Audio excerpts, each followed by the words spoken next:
Assalamualaikum warahmatullahi wabarakatuh. Apa kabar pemirsa, bertemu lagi di Bawaslu Sulsel Menyapa, persembahan IJTI Pemda Sulawesi Selatan di podcast ketiga kita pada sore hari ini bersama saya Firda Jumardi dan tentunya dengan narasumber hari ini yang telah hadir. Ada 3 orang narasumber pemirsa yang telah hadir, yaitu Bapak Alamsyah SH selaku Koordinator Humas Data dan Informasi Bawaslu Sulawesi Selatan.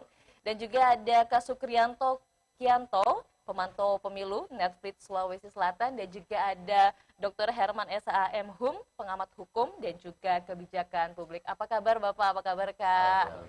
Cuaca ini lagi tidak mendukung ya, tapi alhamdulillah kita masih bisa bertemu di tempat. Lagi kedinginan ya, cuacanya angin sepoi-sepoi.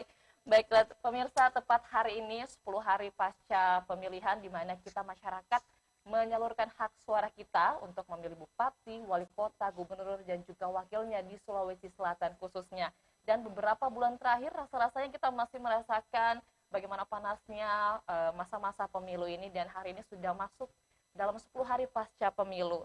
Dan tentunya pada podcast ketiga kita kali ini bersama 3 narasumber kita akan membahas bagaimana masyarakat dan pemerintah ini dapat menjaga kondusivitas pasca pemilu. Dan untuk yang pertama ini saya langsung ingin bertanya kepada Pak Alamsyah. Pak Alamsyah, dari Bawaslu sendiri Pak, sebagai pembimbing dan juga pemantau pemilu, apa saja yang bisa dilakukan masyarakat dan juga bagaimana peran mereka ini dalam menjaga kedamaian pasca pemilu ini Pak? Ya, terima kasih Mbak Firda, bahwa tentu kami sangat mengharapkan partisipasi penuh dari masyarakat kita, kan, apalagi dalam kategori pemilih. Dan alhamdulillah pada sampai hari ini situasi di Sulawesi Selatan, terutama di Makassar, masih relatif kondusif ya. Kemudian persoalan keterlibatan pemilih ini alhamdulillah ya, terutama pemilih pemula kita ini lumayanlah memberikan partisipasinya dalam pencoblosan kali ini. Dan tentu kami berharap bahwa masih ada beberapa tahapan lagi, sehingga kami butuh kesabaran sedikit lagi karena masih ada beberapa jenjang tahapan ini. Malam ini saja kita akan masuki tahapan rekapitulasi provinsi untuk pemilihan gubernur, dan setelah itu nanti kita lihat hasilnya apakah permasalahan pencoblosan nantinya ini bersyarat atau tidak bersyarat nanti untuk diajukan ke MK. Ya. Sudah masuk pada masa rekapitulasi nih Pak. Peran masyarakat dalam menjaga kondusivitas ini dari Bawaslu, harapan ini seperti apa Pak yang bisa dilakukan di masyarakat?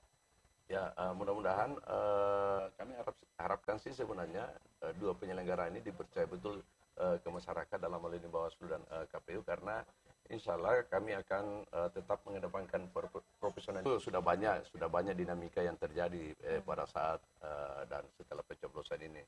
Tentu tidak ada standar kami adalah kecuali secara administratif dan prosedural di jenjang rekap ini kami akan maksimalkan. Sebelum saya ke sini, saya sudah ingatkan ke KPU bahwa tolong persoalan mekanisme rekapitulasi nanti ini betul-betul diperhatikan, karena ini jangan sampai ada residu-residu nanti yang muncul dalam proses rekapitulasi di tingkat provinsi. Okay. Baik Pak Alamsyah, saya bergeser dulu nih ke Kak Surkri sebagai pemantau pemilu juga atau Netflix. Di lapangan sendiri Kak, bagaimana melihat masyarakat itu untuk menjaga kondusivitas ini setelah pemilu berakhir? Sebenarnya sih kalau kita bandingkan sebelumnya saya mau disclaimer dulu bahwa sebenarnya kerja-kerja pemantau dengan kerja-kerja pengawasan itu 2 hal yang berbeda. Kalau kerja pengawasan, supervisor itu kan sudah diinstitusikan ke Bawaslu. Kalau kami ini masyarakat sipil ya kerjanya pemantau.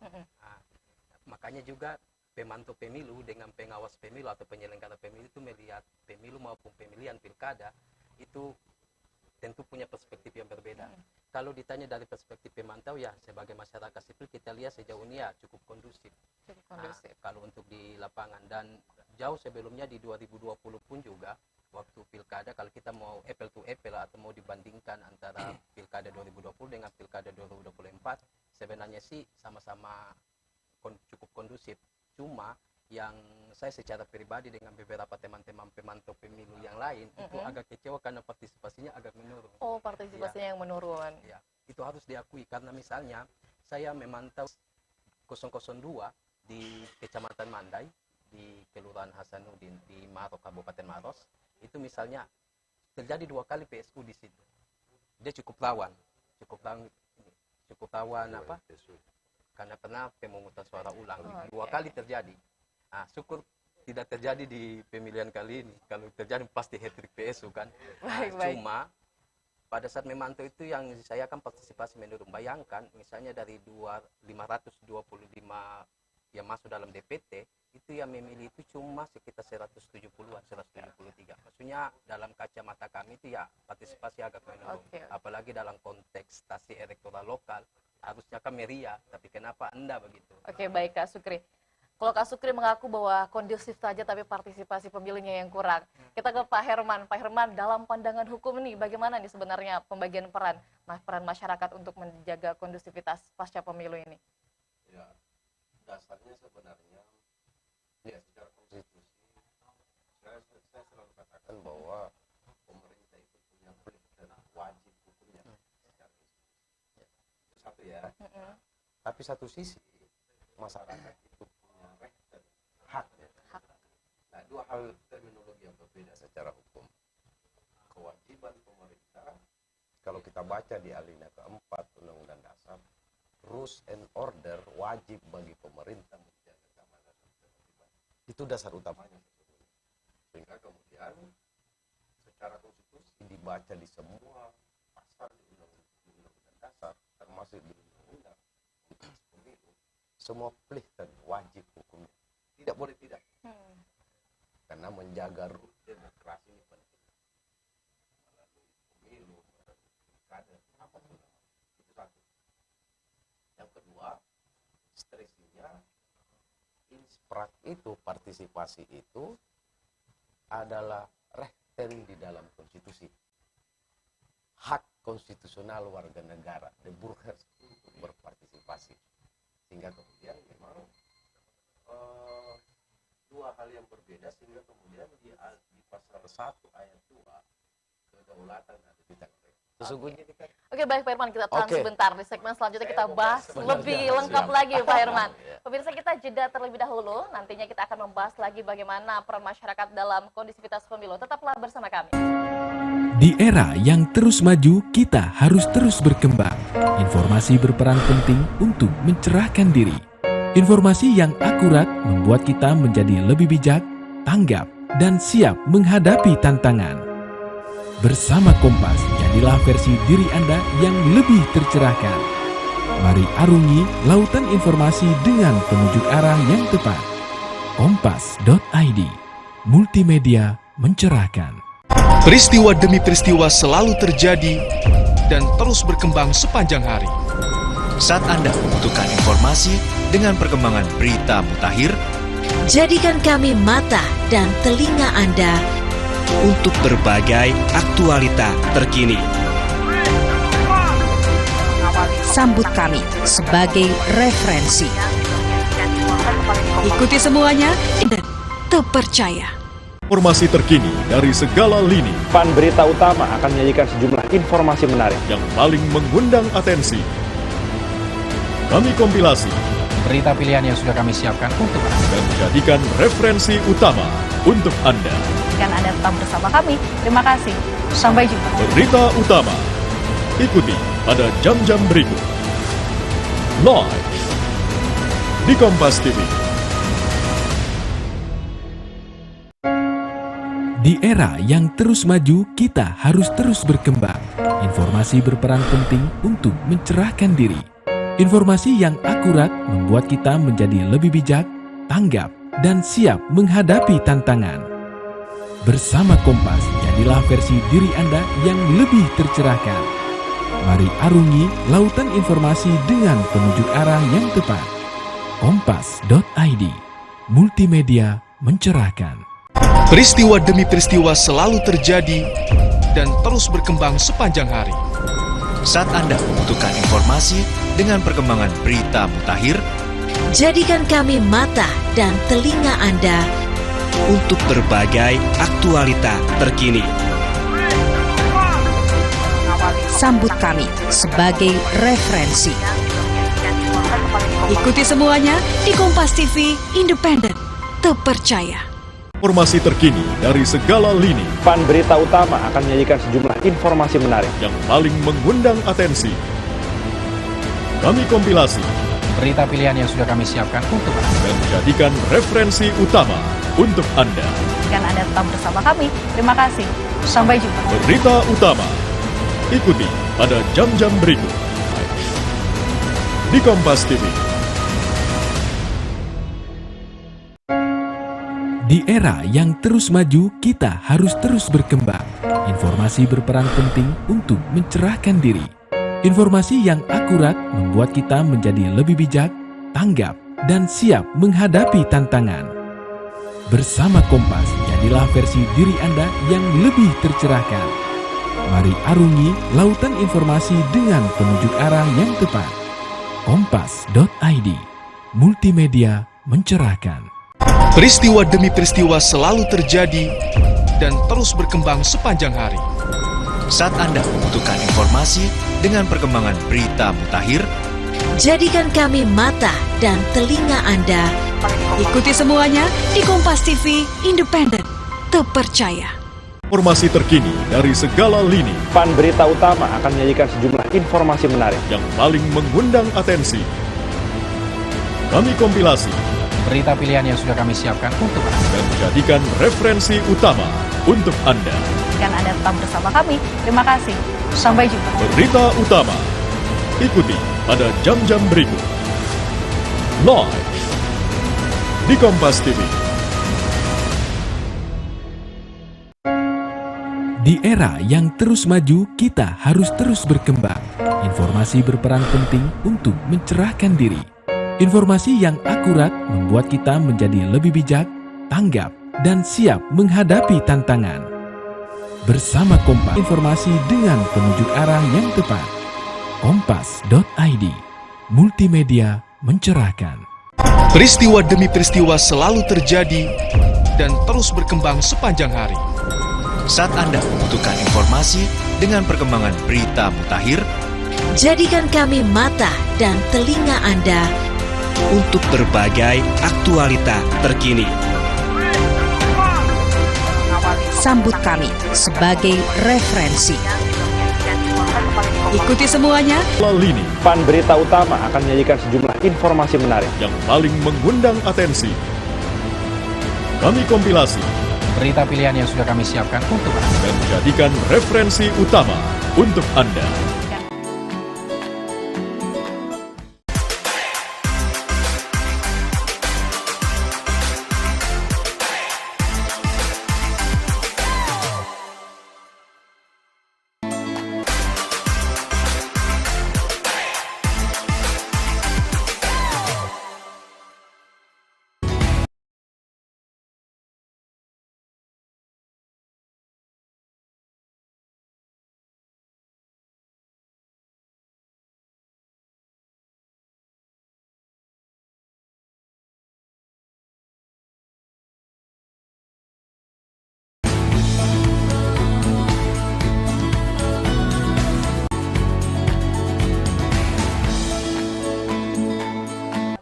menjaga kondusivitas pemilu dan sudah hangat dan sangat panas dijelaskan oleh Pak Herman terakhir. Pak, saya ingin melanjutkan tadi yang sempat terpotong. Bagaimana Pak kelanjutannya tentang peran masyarakat dan juga ternyata peran pemerintah adalah dua hal yang berbeda. Menurut Bapak seperti apa? Dua hal yang berbeda karena satu kewajiban konstitusional, Plichten, yang satunya adalah hak konstitusional bagi warga negara.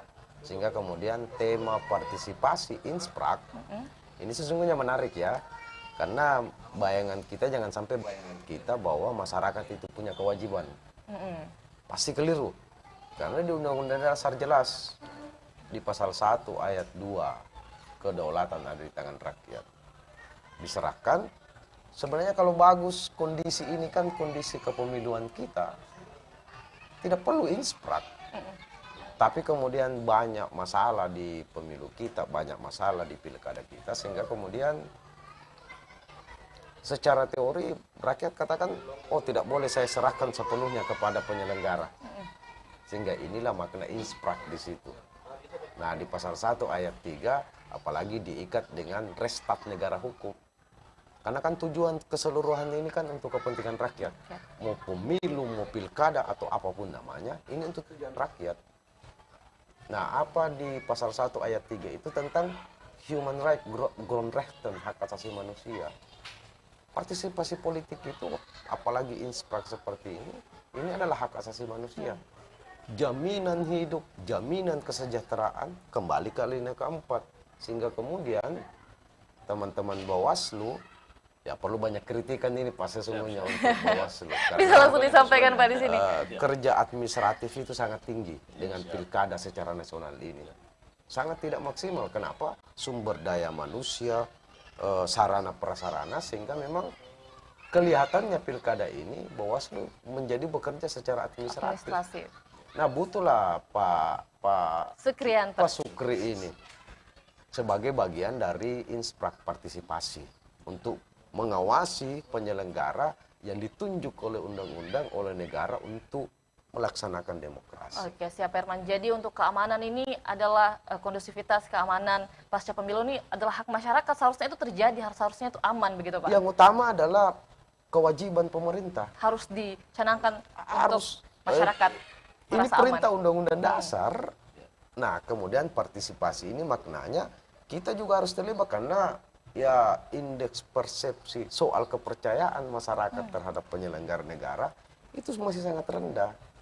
Inilah makna hari ini tentang bagaimana masyarakat itu turut terlibat, melihat, mengawasi beliau. Ini kerja keras. Betul-betul ya Pak Herman. Dengan tingkat partisipasi yang sangat rendah. Nah, itu juga jadi masalah. Kita ke Pak ke Sukri ya, karena dari tadi ditunjuk-tunjuk nih bagaimana Kak Sukri di lapangan. Analisisnya ini seperti apa memang dari yang disinggung sama Pak Herman juga untuk partisipasi pemilu kemudian bisa menyebabkan keamanan yang signifikan untuk kondusivitas ini bagaimana Pak? Ya sebenarnya kalau mau dilihat kan soal partisipasi pemilih kan punya soal penggunaan hak pilih. Kalau kita mengacu di ICCPR, the International Convention on Political Rights, maksudnya hak sipil politik, konvensi tentang internasional tentang hak sipil politik, ya kalau mengacu kepada hak pilih itu hak paling fundamental dalam kontestasi elektoral ya, entah mau pemilu maupun pemilihan atau pilkada. Nah, problemnya adalah ketika ada hambatan atau ada tidak penggunaan hak pilih oleh masyarakat, menurutku itu sesuatu yang problematis.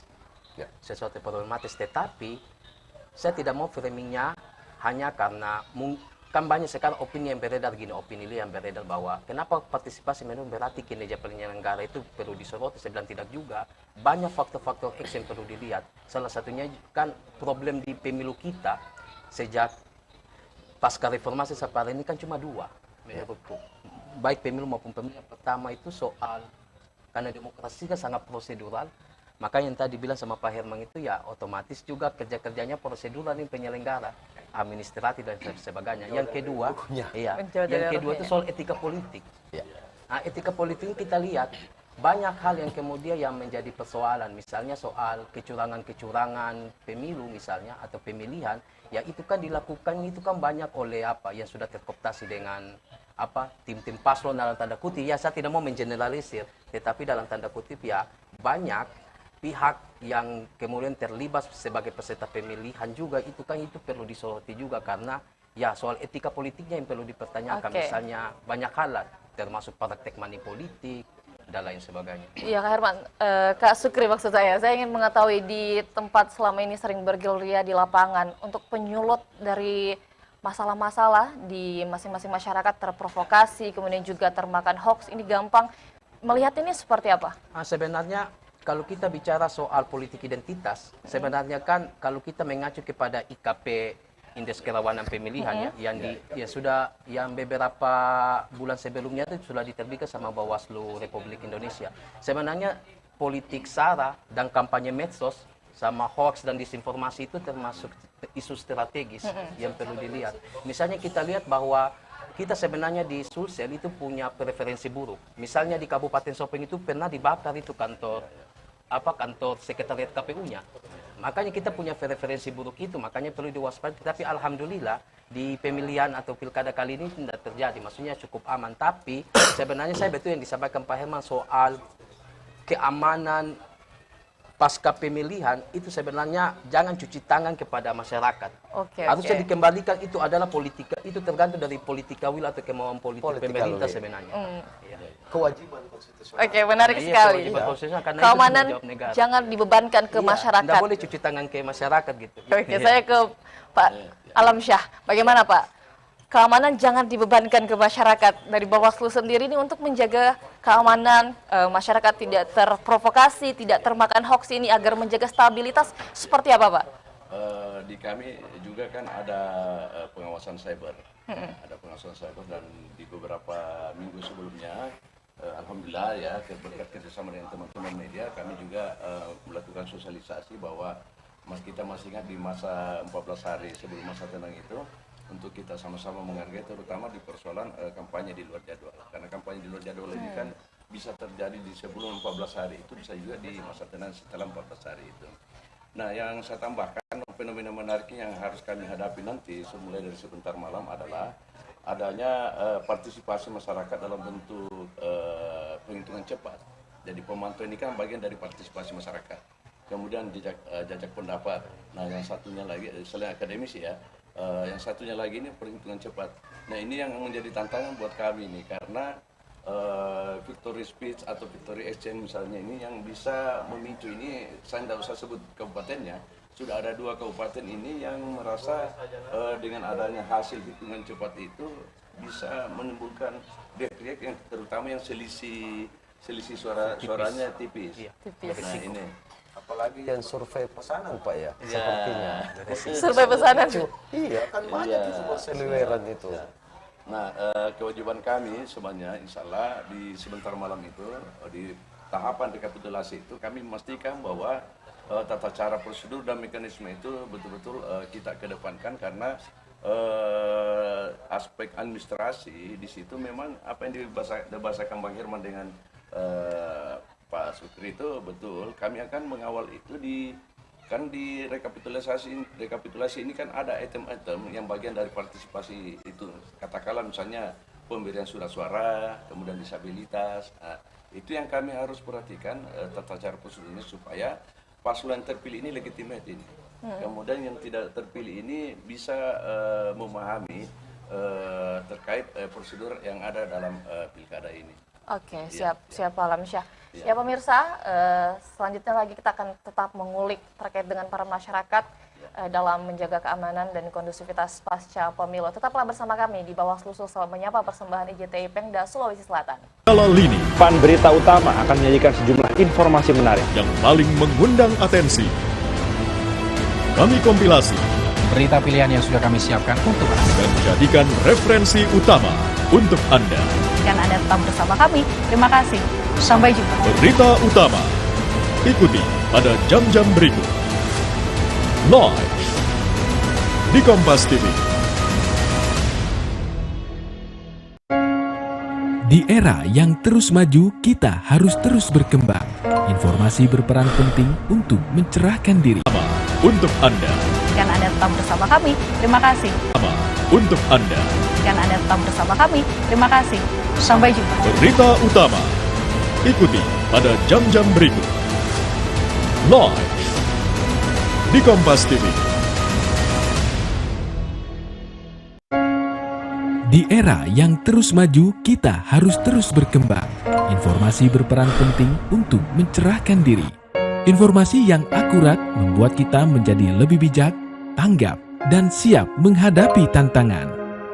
Bersama Kompas, jadilah versi diri Anda yang lebih tercerahkan. Mari.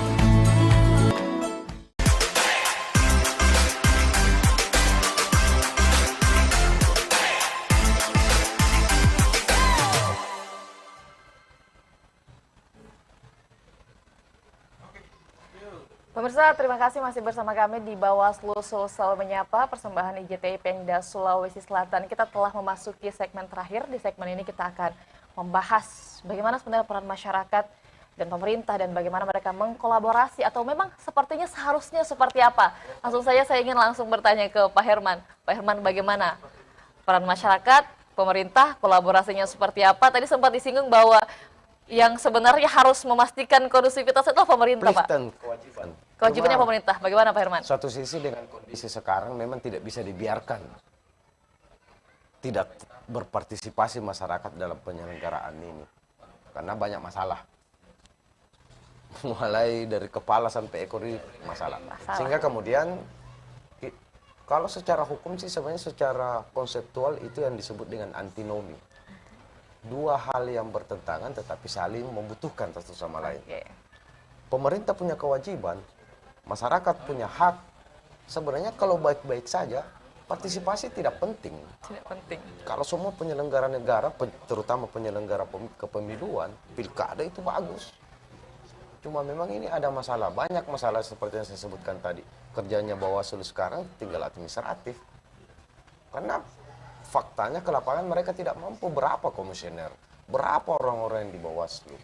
Apalagi bicara soal Gakumdu dengan hal yang fenomena menarik secara hukum. Nah, sehingga kemudian memang dua sisi yang bertentangan ini suka tidak suka, mau tidak mau, karena ini adalah hak konstitusional dengan melihat fenomena, kondisi pilkada kita yang semrawut seperti ini, sehingga memang butuh insprak, butuh partisipasi masyarakat. Karena kalau dibiarkan, sudah demokrasi prosedural, tidak substantif, dibiarkan begini tambah rusaklah kita. Sehingga kemudian yang disebutkan, saya tertarik sebenarnya yang dikatakan oleh Pak Sukri soal kemauan masyarakat untuk datang ke TPS. Karena kan pertanyaannya, ini ada apa? Pemilu ini, kepemiluan ini, pilkada ini kan untuk kepentingan rakyat. Nah, kenapa saya sebagai rakyat itu tidak datang ke TPS? Tidak ada keinginan untuk... Ada something di situ. Nah, karena fenomena, ya dari ini kan bangunan yang sudah dibuat di rejim Orde Baru yang kita bawa ke reformasi yang tidak selesai. Sehingga kemudian pertanyaan orang itu, warga negara itu, the burgers itu dia katakan, dapat apa saya dari pemilihan pejabat-pejabat, mulai dari pejabat pemerintah, pejabat di legislatif, dapat apa saya? Fenomena menariknya, kalau disebut tadi anomali, fenomena menariknya adalah rakyat mau ke TPS wani piro. Sehingga kemudian memang banyak hal saya kira yang perlu diperbaiki. Konstitusi kita sudah mengatur dengan baik. Cuma memang masih bermasalah di undang-undang tentang pemilu. Kalau kita baca utuh undang-undang pemilu itu administratif banyak. Tidak menyentuh demokrasi. Soal pemilu tidak menyentuh KPU, Bawaslu. Lebih banyak kita arahkan kerja-kerja prosedural, kerja-kerja administratif. Oke, siap. Tapi tidak memori fantulichting ya. Dibuatnya undang-undang itu, asbabun nusulnya memang didesain untuk seperti ini. Oke, baik, sehingga Pak perlu didiskusikan, kita perlu berpartisipasi. Nah, itu yang saya katakan tadi, anomali. Anomali. Ya. Kak Sukri, di daerah sendiri, di Sulawesi Selatan yang sudah terjun langsung, ini melihat ada fenomena tidak? Ada kolaborasi antara pemerintah dan masyarakat dalam menjaga kondusivitas pasca pemilu ini? Lihatnya seperti apa? Ya, sebenarnya itu hal-hal yang wajar saja kalau ada kolaborasi untuk menjaga kondusivitas pasca pemilihan. Tapi cuma itu yang kembali saya garis bawahi, bahwa karena di indeks kerawanan pemilihan salah satunya itu kan soal maraknya politik identitas yang perlu diwaspadai, soal hoax dan informasi, dan terakhir soal yang saya mau sorot itu soal kampanye medsos. Di era demokrasi destruktif yang sudah marak terjadi perkembangan teknologi digital, itu kan menjadi kesulitan. Kalau tidak percaya, coba konfirmasi di teman-teman penyelenggara, misalnya teman-teman di Bawaslu, misalnya sampai bikin patroli cyber, karena memang agak sophisticated, agak sulit memang untuk mengawasi, atau kalau kami memantau itu pelanggaran-pelanggaran, potensi pelanggaran yang terjadi di media sosial, seperti black campaign, seperti penyebaran hoax, disinformasi. Itu menjadi catatan kritis sebenarnya. Dan ini kan kita bisa lihat bahwa problemnya adalah di sisi lain literasi masyarakat soal teknologi digital terkait dengan isu-isu strategis yang masih minim, ditambah lagi dengan sebaran hoax dan disinformasi, kampanye hitam, hate speech, ujaran kebencian yang makin marak. Nah, itu juga menjadi problematis di setiap momen-momen elektoral. Nah, saya dapat gambaran misalnya di TikTok. Nah, saya menarik itu ada salah satu periset, dia pernah diwawancarai sama Kompas, saya lupa namanya. Ya, dia bilang terkait dengan ada hal yang disebut dengan politainment. Politainment itu saya mau jelaskan sedikit. Politik entertainment. Ini sebenarnya terjadi kita lihat waktu di pemilu kemarin. Ya harusnya masyarakat itu diedukasi dengan konten-konten positif soal politik. Maksudnya soal apa? Political awareness. Soal pendidikan politik, kesadaran politik. Tetapi kan politik tiba-tiba dikampanyekan dalam bentuk gimmick apa. Jadi dibilang politainment, politik entertainment. Ini sebenarnya menjadi benalu juga. Karena harusnya di setiap momen elektoral, penyelenggara maupun paslon-paslon atau peserta pemilu dan pemilihan harus mensosialisasikan penting urgensi pendidikan politik untuk mencerdaskan secara politik masyarakat. Tapi justru menghasilkan gimmick, menghasilkan sesuatu yang sekedar entertain belaka, itu kan menjadi problematis. Dan kita lihat di pilkada itu kan begitu, di konten-konten TikTok dan lain sebagainya. Ini sebenarnya menjadi catatan kritis juga di dalam dua momen elektoral besar kita, pemilu dan pilkada kali ini. Bagaimana Pak? Ternyata Bawaslu sudah sudah dibebankan sama administrasi terlalu banyak sehingga untuk menjaga keamanan dan kondusivitas itu agak berat dan kayak sepertinya dibebankan ke masyarakat, Pak. Bagaimana Pak? Secara umum memang di pengawas ini kan ada dua pekerjaan utamanya adalah pencegahan dan penindakan. Nah di pencegahan ini salah satu yang kita lakukan sekarang ini adalah bentuk pencegahan karena bagian daripada sosialisasi dan edukasi termasuk literasi. Nah di satu sisi terkadang ya betul dikatakan Bang Herman, terkadang harus kami tegak lurus untuk melakukan penindakan. Nah, ini memang butuh kombinasi dan kami sadari betul bahwa tidak cukup dengan teman-teman di personil di Bawaslu untuk melakukan maksimal pengawasan, tetapi tentu kehadiran ya partisipasi keseluruhan ini stakeholder ini sangat kami butuhkan. Dan memang di setiap tahapan ini, di setiap tahapan pilkada ini memang agak menarik persoalan hukumnya. Katakanlah di kampanye kemarin ya kita lebih mengedepankan di pasal 69 di Undang-Undang Pilkada itu. Kemudian di tahapan tungsura dan di tahapan rekapitulasi ini kita lebih konsen di persoalan PSU-nya. Nah, ini. Jadi tentu yang hal-hal yang disampaikan oleh Bang Herman ya guru kita dengan Pak Supri adalah sahabat dan guru kita juga tentu sangat membantu kami nantinya ke depan untuk mengisi ruang-ruang kosong itu supaya pilkada atau pemilu demokrasi kita terkhusus di Sulsel ini lebih bagus lagi. Dan kami berterima kasih ya terutama teman-teman media yang selama ini mensupport kami ya dalam membangkitkan partisipasi ini. Kira itu. Oke, baik Pak. Sudah dijelaskan bahkan ada masalah yang timbul dan kemudian ada solusinya juga. Kita bisa diskusikan sama-sama duduk bertiga di sini sangat menarik sekali bahwa ternyata peran masyarakat harus didukung sama pemerintah yang memang sudah ada, seluruhnya sudah ada, sisa disiagakan semua, sisa didorong untuk dimaksimalkan. Sisa perangkat untuk itu sudah lengkap semua. Dan kita sisa mengkolaborasikannya agar untuk pasca pemilu ini 10 hari ke depan, bahkan untuk sampai selesainya nanti ini rentetan dari pemilu ini selesai, kita bisa sama-sama aman dan juga kondusif. Untuk terakhir nih Pak, kita berikan ke masyarakat bagaimana untuk menjaga keamanan dan kondusivitas pasca pemilu. Saya mulai dari Pak Herman dulu Pak, bisa pesan ke masyarakat. Untuk kita terutama di Sulsel, terkhusus lagi di Kota Makassar, saya kira dengan keadaan kita sekarang ini yang saya katakan tadi, wajib bagi pemerintah menjaga karena mereka punya polisi, punya satpol dan perangkat-perangkat untuk melaksanakan itu. Tapi kita jangan lupa bagi masyarakat untuk tetap menjaga itu karena ini kepentingan 5 tahun kita. 5 menit di TPS itu menentukan, mudah-mudahan, quote and quote, menentukan nasib kita 5 tahun ke depan. Sehingga mari saya kira pemerintah bersama masyarakat untuk menjaga berjalan sesuai dengan ketentuan hukum tentu saja dari dan hasilnya insya Allah bisa kita dapatkan yang saya susah katakan yang terbaik. Semoga ya. yang terbaik, Pak. Semoga yang terbaik. Semoga yang terbaik untuk saya semua. kira itu Iya. pendidikan politik, dan saya kira untuk lebih jauh lagi sistem kepemiluan kita memang harus dirombak total untuk Oke, itu. pendidikan politik, sistem politik kita harus dirombak habis-habisan untuk pembelajaran 5 tahun ke depan, Pak.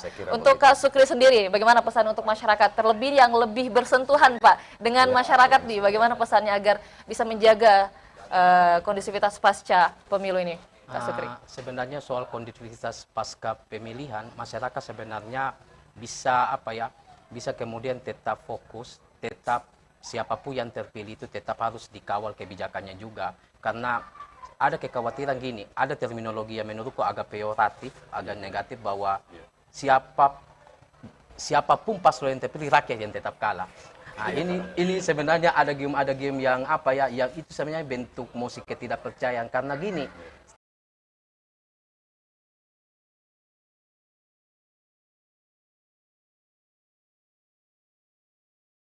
kondusivitas dan tidaknya pasca pemilihan sebenarnya tergantung dari pemerintah kita, apalagi yang paslon-paslon yang terpilih, untuk kemudian mampu memberikan kesejahteraan, mampu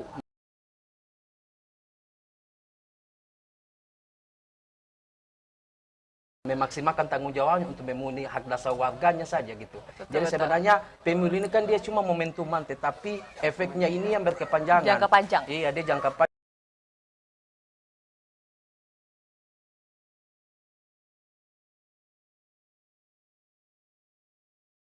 Jadi ya, untuk pesan khusus untuk masyarakat yang sudah memakai hak pilihnya, saya maksudnya mau ilustrasikan gini.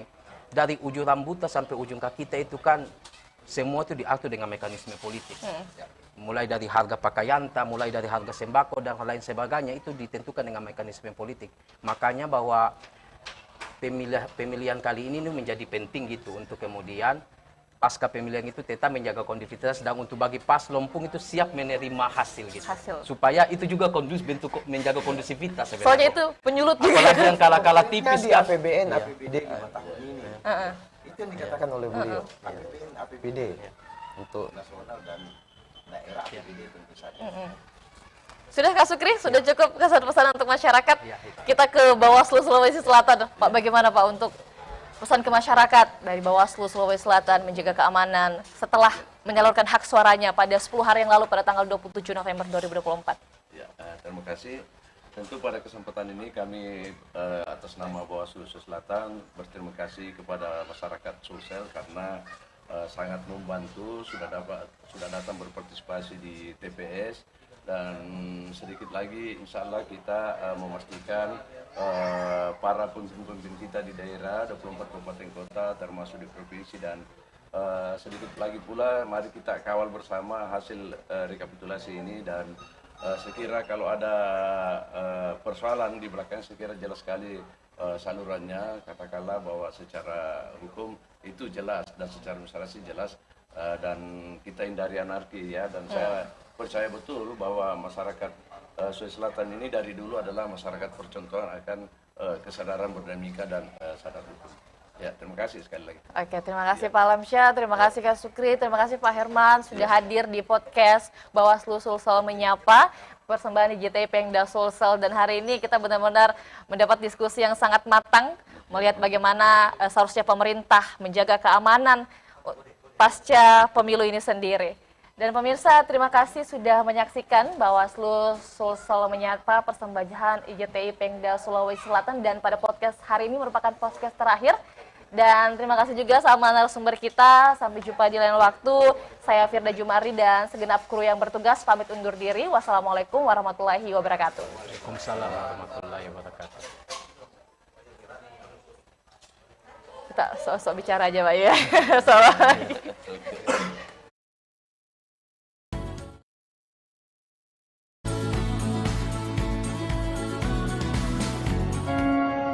Di era yang terus maju, kita harus terus berkembang. Informasi berperan penting untuk mencerahkan diri. Informasi yang akurat membuat kita menjadi lebih bijak, tanggap, dan siap menghadapi tantangan. Bersama Kompas, jadilah versi diri Anda yang lebih tercerahkan. Mari arungi lautan informasi dengan penunjuk arah yang tepat. Kompas.id multimedia mencerahkan. Peristiwa demi peristiwa selalu terjadi dan terus berkembang sepanjang hari. Saat Anda membutuhkan informasi dengan perkembangan berita mutakhir, jadikan kami mata dan telinga Anda untuk berbagai aktualita terkini.